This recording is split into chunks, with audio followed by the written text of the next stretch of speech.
Pernahkah kalian berpikir bagaimana sebuah organisasi bisa berjalan dengan baik? Bagaimana mereka memastikan bahwa setiap itu dilakukan dengan benar? Jawabannya adalah evaluasi dan pengendalian.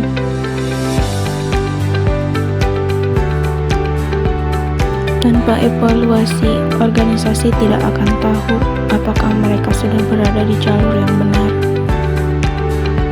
Tanpa pengendalian, mereka bisa kehilangan arah dan gagal mencapai tujuan.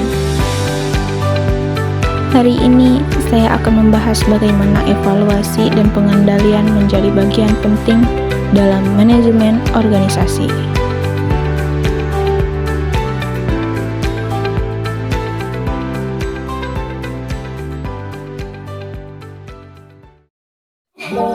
Assalamualaikum warahmatullahi wabarakatuh. Siang semua, perkenalkan saya Ulfa Duyanti dan hari ini saya akan mempresentasikan tentang evaluasi dan pengendalian dalam organisasi.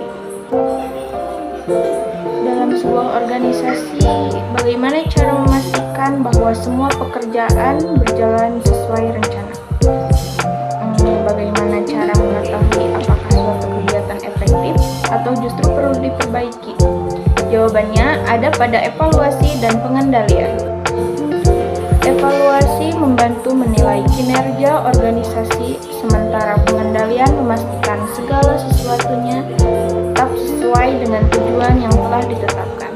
Dalam presentasi ini, saya akan menjelaskan pengertian, jenis, proses, manfaat, serta tantangan dalam evaluasi dan pengendalian berdasarkan materi yang telah dipelajari.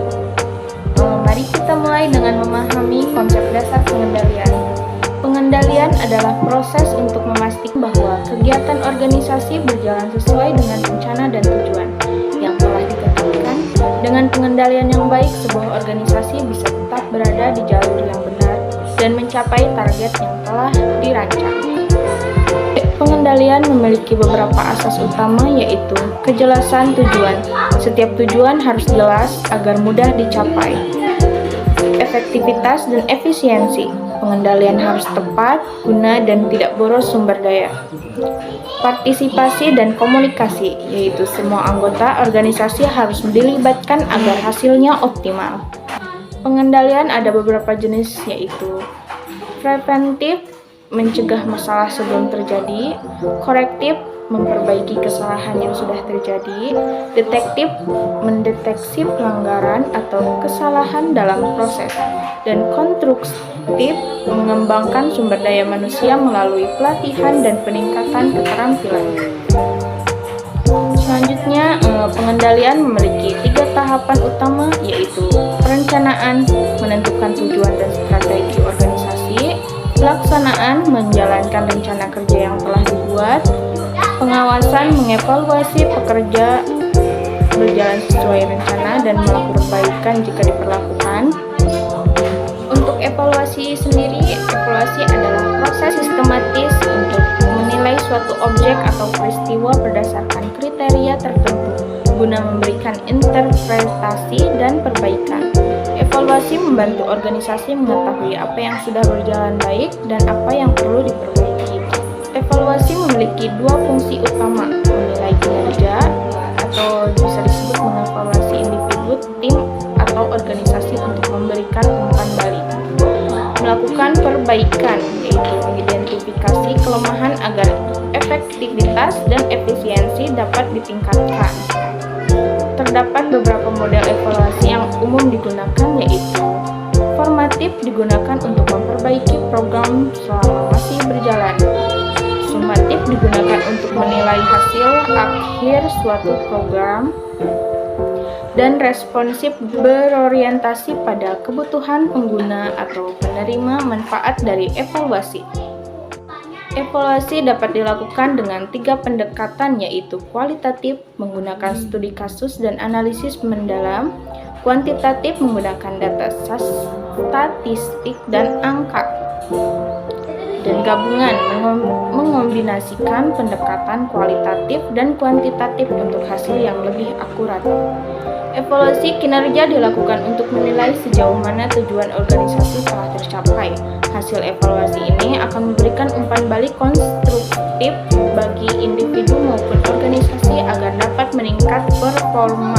Evaluasi program terdiri dari 3 tahapan, yaitu perencanaan, menentukan tujuan evaluasi dan indikator keberhasilan, pelaksanaan, mengumpulkan dan menganalisis data yang diperoleh, dan juga pelapor menyampaikan hasil evaluasi dan rekomendasi perbaikan.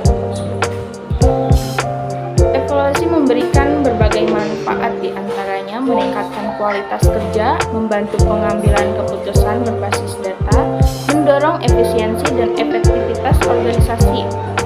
Meskipun penting, evaluasi memiliki beberapa tantangan seperti keterbatasan data. Data yang kurang valid bisa menyebabkan kesalahan dalam evaluasi. Keterbatasan sumber daya, kurangnya tenaga ahli, dan pendanaan dapat menghambat proses evaluasi. Resistensi terhadap perubahan. Tidak semua orang siap menerima hasil evaluasi yang menuntut perubahan dalam organisasi. Dari pemaparan tadi, kita dapat menyimpulkan bahwa evaluasi dan pengendalian adalah bagian penting dalam manajemen organisasi. Evaluasi membantu menilai sejauh mana tujuan telah tercapai, sementara pengendalian memastikan segala proses tetap berjalan sesuai rencana.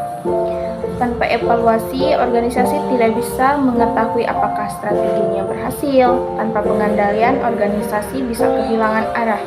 Oleh karena itu, kedua aspek ini harus berjalan beriringan untuk mencapai efektivitas dan efisiensi dalam organisasi. Demikian presentasi saya, semoga materi ini bermanfaat bagi kita semua. Terima kasih atas perhatian dan waktunya. Wassalamualaikum warahmatullahi wabarakatuh.